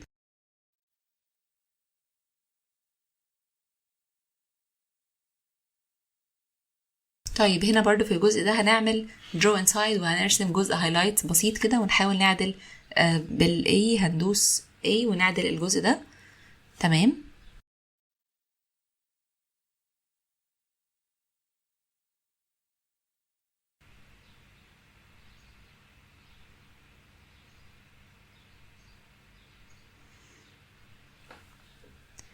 ونفس القصة هنا كمان هنعمل نفس الكلام. طيب تمام.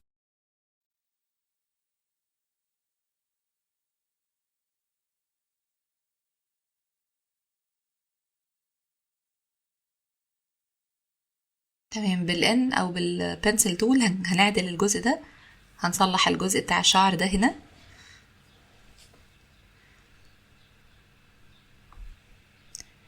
وهنا هنعمل draw inside ونحط برضو شوية shadows وشوية lights، حاجة زي كده.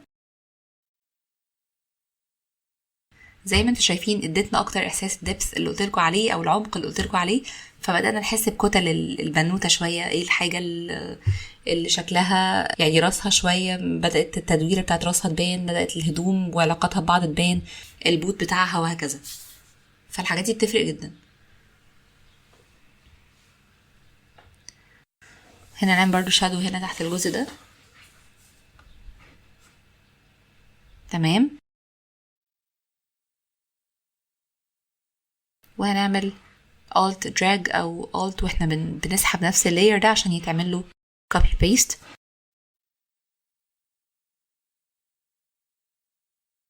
وهنصلح الجزء الجريزي هنا بتاع الدوائر دي ونعمل برضو draw inside shadows برضو جواها.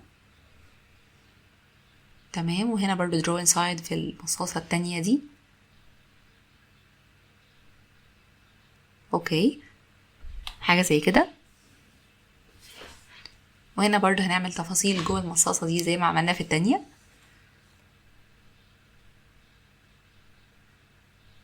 حاجة بسيطة جدا، ما تصعباش على نفسك خالص، يعني حاول تحس كده الموضوع كأنه فري هاند وانت عمال تقعد شوية تفاصيل بإيدك وتحس الموضوع، هتلاقي الدنيا بدأت تنور.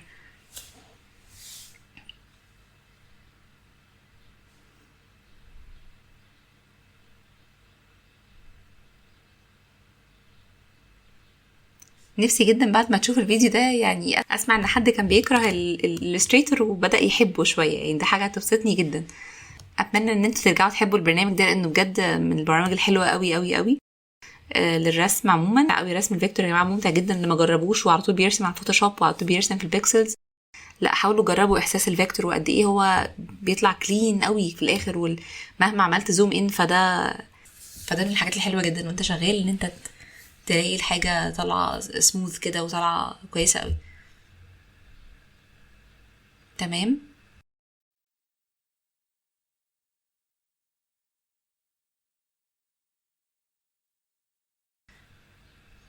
تعالوا نرسم دايره كده ونخليها اوفرلاي، مثلا دايره بيضه ونخليها اوفرلاي ونحاول نكررها.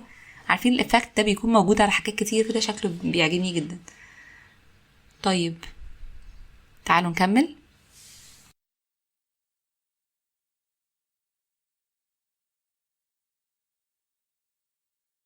طيب هنظبط برضو الجزء ده كده هنعدل الجريدينت بتاعه ونخليه اغمق شويه عشان برضو نزود احساس الدبث اللي قلتلكوا عليه، ونفس الكلام في دي والجريدينت اللي فوق. تمام، تعالوا نكمل. هنحط هنا شويه شادوز برضو موجوده هنا، ونقلل الاوباسيتي شويه صغيره.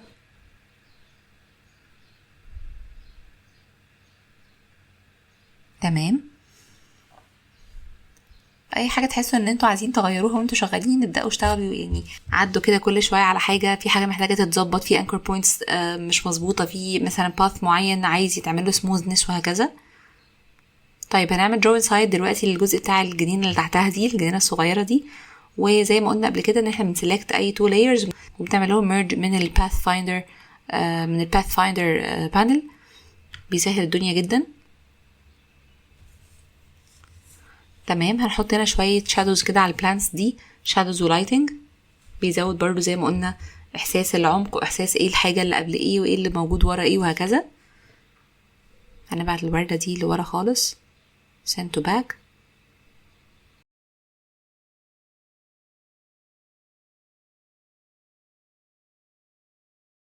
ونادي الجريدينتس بتاعت الزرع ده، ونحط شويه افكتس بقى، هايلايتس وكده بلون فاتح.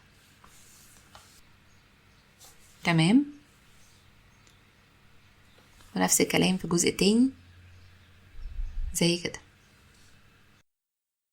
تمام، الافكت ده برضو بحبه جدا، ان انت تعمل شادوز كده جوه زرعه مرسومه كرتون.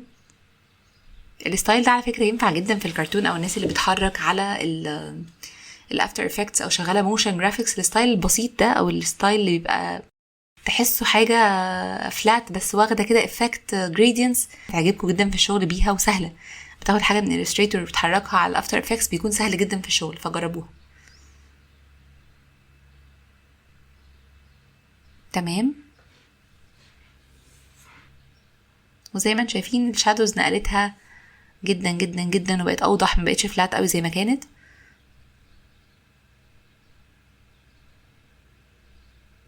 تمام كده، هنكمل. ممكن هنا نعمل بس حاجة كده دايرة بسيطة لون فاتح كده مثلا، يعني كإفكت كده، مش عارفة ده ايه بس هو شكله عجبني يعني.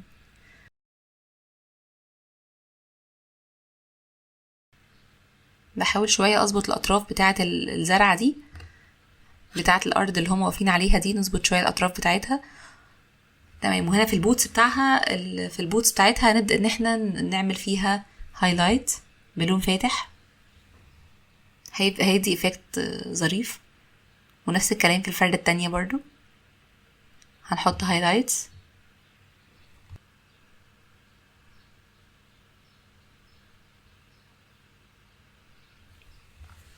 تمام، هنا هنعمل درو انسايد جوه البوت بتاعها، هنعمل جزء كأنه اسمها ايه، النعل بتاع الجزمة دي او البوت ده بلون غامق. ممكن نختار لون بقى عندنا هنا حاجة غامقة زي كده. تمام جدا، وفي الفردة التانية برضه نعمل درو انسايد ونرسم نفس الكلام وندوس اي ونختاره. فرق قوي، فرق قوي في الشكل، عجبني شكله حلو. طيب يلا نكمل. طيب تمام، هنيجي مثلا هنا بقى نرسم دواير، وانتوا حرين ممكن تعملوها باترن، بس انا حاسه الموضوع مش مستاهل لانها مجرد دواير يعني، هكررها كده بسيط. هاخد واحده منهم كنترول سي ونروح نعمل درو انسايد في الفردة التانية او في رجلها التانية، ونعمل كنترول في عشان يكوبي ويبيست هناك. الباترنز والحاجات دي بتنقل الموضوع جدا بقى، بتزود قوي بيبقى الموضوع شيق اكتر، او بيبقى الرسمه بتاعتك ممتعه اكتر بكتير من لما تكون فلات كده وما فيهاش ملهاش طعم كده خالص. طيب تمام. تمام، ممكن اخد الجزء ده نكبره شويه كده مثلا.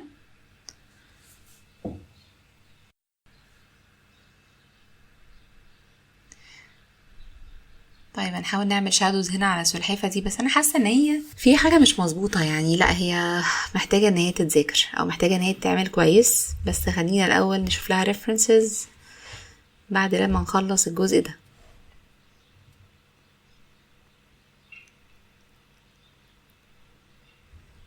تمام، ونحاول نعدل شوية شكل البق او الابتسامة اللي هي عاملاها دي.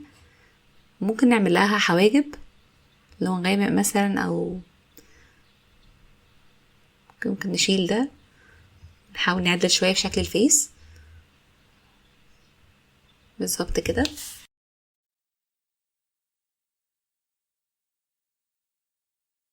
تمام، هنغير بس الجريدينتس بتاعت رجلها.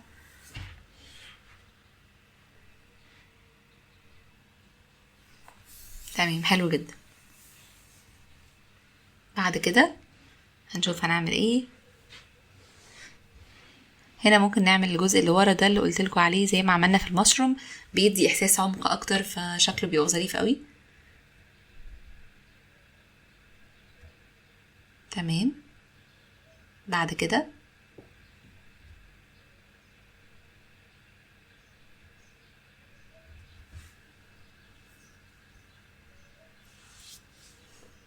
وممكن هنا نعمل نفس الحركة اللي عملناها بتاعة الاوفرلاي، اللون الفاتح الاوفرلاي ده بيبقى شكله حلو قوي. يعني بيتعمل دايما في الكرتون، لو في ديناصور او في تمساح بقى، سلحفة، الحاجات دي عادة بيعملوها بشكلها حلو. وبرضه هنعمل نفس الافكت اللي في العين ده، او الشادو اللي عملناه في العين زي البنوتة. طيب، وهنغير الاتجاه بتاع الجريدينت، وممكن نعمل هنا شادو بالشكل ده كده.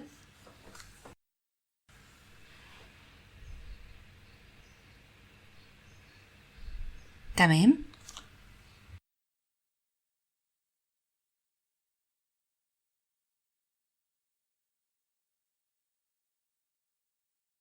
طيب، عملنا برضو زي ما عملنا في البق بتاع البنوتة موضوع البروفايل ده، وغيرنا اللون زي ما انتوا شايفين.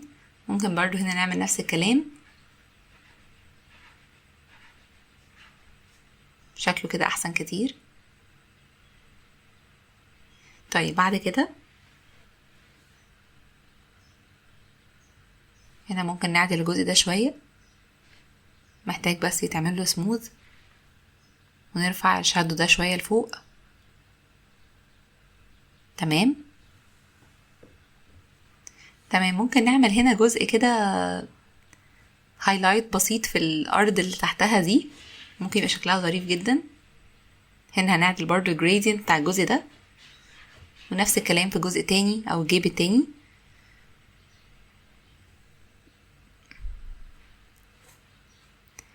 تمام. طيب، هنيجي للسلحفة دي بقى ونحاول نعدل شوية الموضوع ده، فهنعمل draw inside جواها كده، ونحاول نغير الالوان بتاعته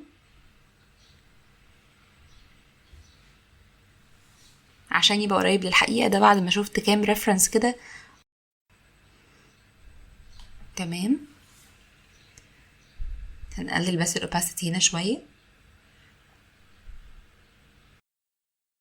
تمام، هنغير لونها كده، اللون ده اظرف كتير. تمام، يلا نكمل. طيب، لما شفت الريفرنسز لقيت ان العلاقة بتاعت علاقة الرجلين بتاعتها بالصدفة اللي هي موجودة فيها دي، زي الرقبة بتاعتها لما هي طالعة من الصدفة دي كده، نفس القصة هنا. فنحتاج ان احنا نبين الافكت ده بان احنا ممكن نعمل شكل فتحة كده موجودة هنا بلون غامق شوية.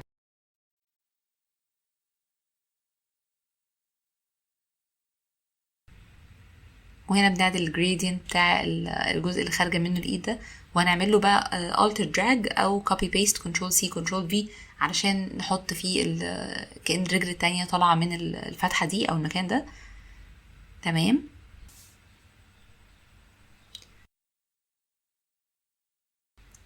وهنا نبدأ نرسم على الصدفة بتاعتها شكل الباترن اللي بيكون موجود على ظهر او الصدفة بتاعة السلاحف.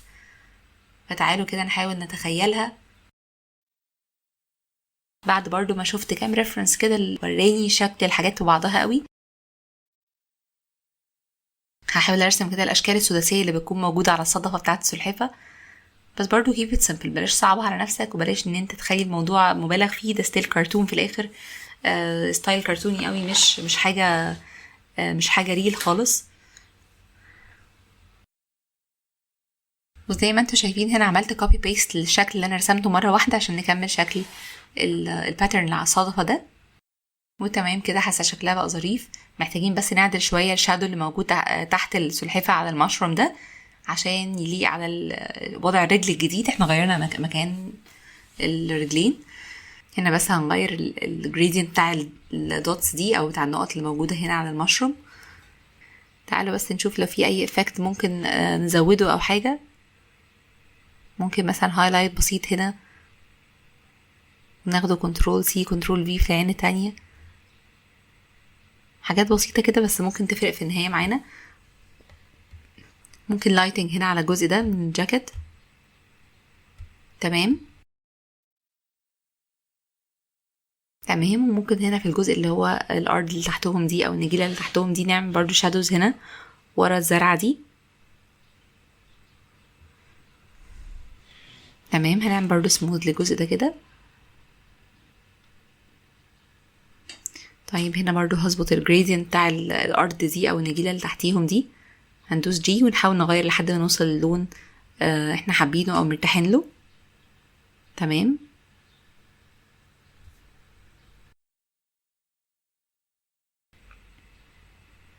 تمام كده. وبكده نقدر نقول ان الشكل ده خلاص او ان الرسمة دي خلصت على الإليستريتور. دلوقتي بقى هنيجي للمرحلة الحلوة اللي بحبها جدا، هي ان احنا هنكمل وهنفنش بقى على الفوتوشوب. هنفتح فايل جديد وتعالوا نغير الارقام دي. ده السايز بتاع الدوكيمنت او بتاع الحاجة اللي هفتحها جديدة على الفوتوشوب.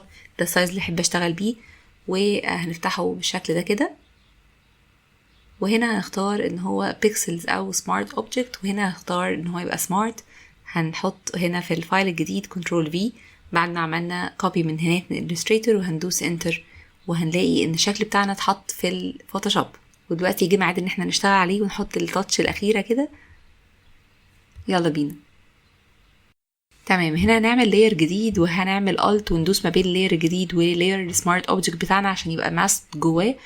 البلندنج مود مالتيبلاي، وهنختار البراش تول ونبدأ ان احنا نرسم بلون معين مثلا، ونبدأ نرسم ونحط الوان. هنبدأ بقى بالبراش اللي انتوا عايزينها تعملوا شوية افكتس كده. مالتيبلاي بتخلي شوية، بتزود كونتراست الشادوز وكونتراست الحاجات دي. هتشوفوا كده ممكن نعمل بيها ايه. يلا بينا.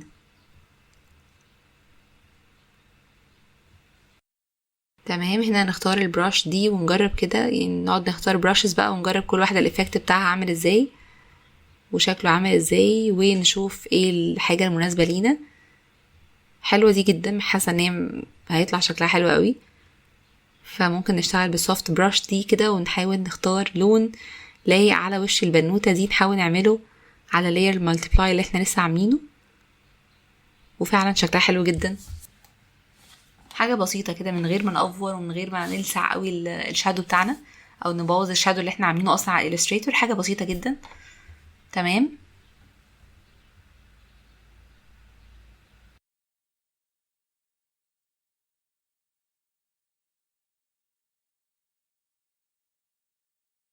تمام كده. هنزود بس الفلو بتاع البرش عشان تبقى اوضح، ونقعد بقى نجرب الوان او ايه التاتش اللي ممكن نحطها في الرسمة تخلي الرسمة اوضح او احسن. تمام. هنبدأ ندي الافكت ده، بيبقى شكله حلو جدا. ودي المرحلة الأخيرة اللي أنا بحبها في الإليستريشنز بتاعتي، إن أنا باجي على الفوتوشوب هنا وأقعد بقى ألعب في الرسمة دي وأحاول أزود فيها إفكتس وأزود فيها لمعات وشوية حاجات كده بالبلندنج مودز. هنشوف زي ما هنعمل كمان شوية. خلينا نكمل.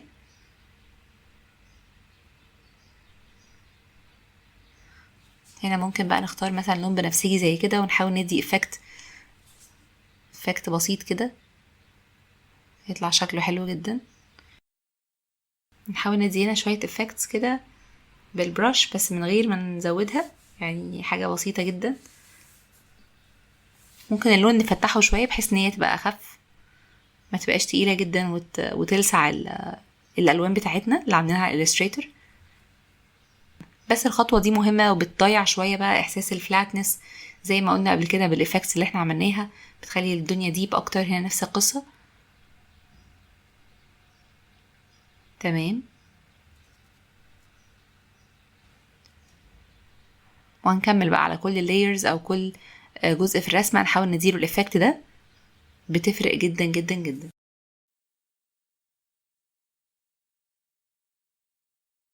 وهنيجي هنا على الفراشة نحاول ندي برضو شوية effects كده، وممكن على الوردة دي.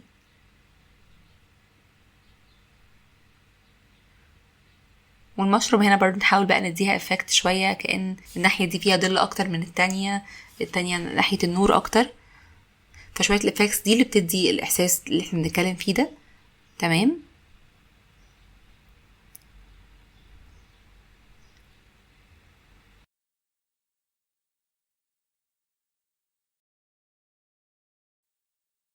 هنيجي برضو هنا في الجزء اللي تحت النجيلة ده، هنحاول بقى نعمل شوية إفكتس كده بالبراش دي.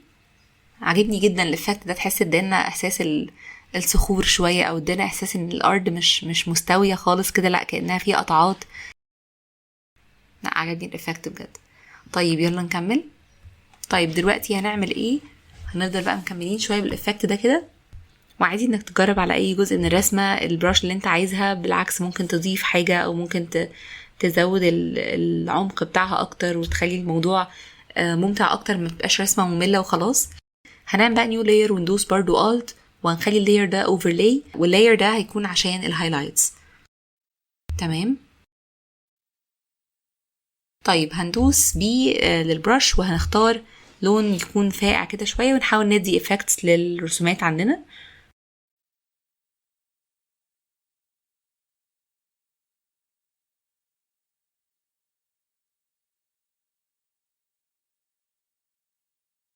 ودي بقى اكتر خطوة بحبها في كل الرسمة، او في كل الوقت اللي احنا قعدناه ده كله.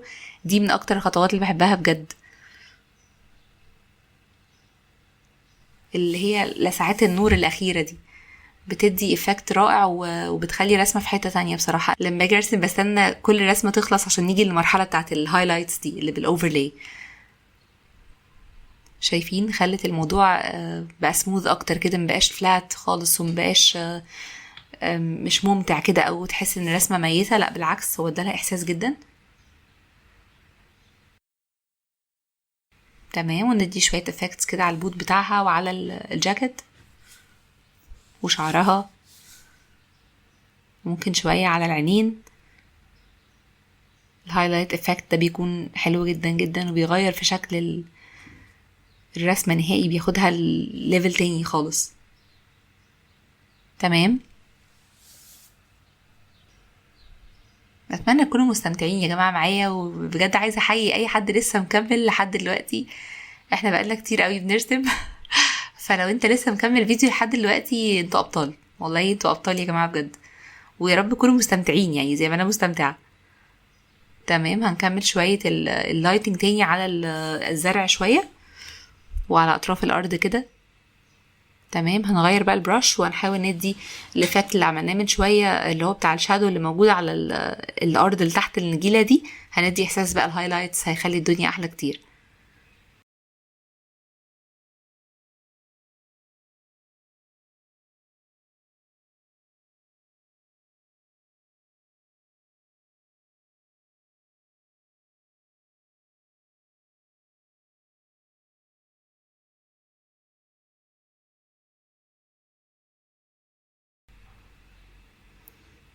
لو تلاحظوا انا كبرت الكانفاس. كنترول الت اي بيكبر، كنترول الت اي بيطلع لك بانل بتكبر فيها وتصغر فيها حجم الكانفاس براحتك. وعشان احنا من البدايه عاملين حاجه في الالستريتور، فهي اصلا فيكتور، واحنا خدناها هنا سمارت اوبجكت مش بيكسلز، فنقدر احنا نكبر ونصغر الكانفاس براحتنا، لان هو سمارت اوبجكت، فهو كانه بيقرا من الالستريتور. ما حولناهوش لبيكسلز بحيث ان احنا لما نيجي نكبرها يبقى الموضوع بيكسليتد وكده. لا خلاص، احنا هي فيكتور معانا، فانت براحتك بقى. كمان بتفرق قوي في الطباعه، بيبان في الطباعه شكل بقى الحاجه بتطلع عامله ازاي، بتبقى حاجه عظيمه جدا. تمام. هنيجي بقى نسلكت الجزء ده، هنعمل لير جديد ونسلكت الجزء ده. تمام. هندوس W ونسلكت الجزء ده، ونرسم بقى فيه شوية خطوط كده، كأنها زي المشروم الحقيقي، بيكون فيها من جوه كده خطوط متقسمة فنحاول نرسم حاجة زي يعني indication كده بسيط او شكل بسيط يعبر عن الخطوط دي. مش شرط يكون مظبوط قوي، بس يعني حاول على قد ما تقدر كده تبينه. برضو هنا محتاج تشوف references لمشرومز حقيقية عاملة ازاي، هيساعدك تطلع الحاجة شبه الحقيقي شوية وهيبقى الموضوع أظرف كتير. تمام. والناحية التانية دي لا، محتاج شوية يجيب بالشكل ده. تمام تمام كده. هنعدي على رسمة كده ونشوف ايه اللي ناقص، او لو خلصت خلاص شوف لو في اي حاجة ناقصة كده نعدي عليها بقى الدنيا نظبطها اكتر. لو تلاحظوا بحاول ان انا اغير في شكل بحاول ادي افكت كده للفراشة شوية عشان تبقى مش مجرد solid كده color. وبرضو انتوا براحتكم تأدوا اي تفاصيل زيادة في الرسمة اللي انتوا بترسموها او الشخصية بتاعتكم او الالستريشن بتاعكم، ده رأيكم الشخصي وده حرية شخصية. وطبعا enjoy يعني enjoy الرسمة و enjoy the journey وانتوا بتتعلموا الرسم. وبس كده، انا حاسة ان احنا عملنا effects كتيرة قوي، وحاسة الموضوع بدأ خلاص، يعني الرسمة بدأت تخلص او هي فعلا خلصت. وبكده نكون خلصنا التوتوريال النهارده. عارفه ان الفيديو طويل جدا، بس يا رب يا رب تكونوا استفدتوا حاجه حتى ولو صغيره. هستنى رايكم في الكومنتس وتقولوا لي عجبكم ولا لا، وتقولوا لي لو حابين تشوفوا دروس تانية اكتر زي ده. هستنى اي اقتراح منكم في الكومنتس تحت. ما تنسوش تعملوا سبسكرايب في القناه عشان يوصلكم الفيديوز اللي جايه والتوتوريالز اللي جايه. وما تنسوش لو استفدتوا حاجه من الفيديو النهارده ان انتوا تعملوا له شير مع صحابكم وتفيدوهم هما كمان. كان معاكم امنيه. thanks for watching، وهستناكم الفيديوز اللي جايه. سلام.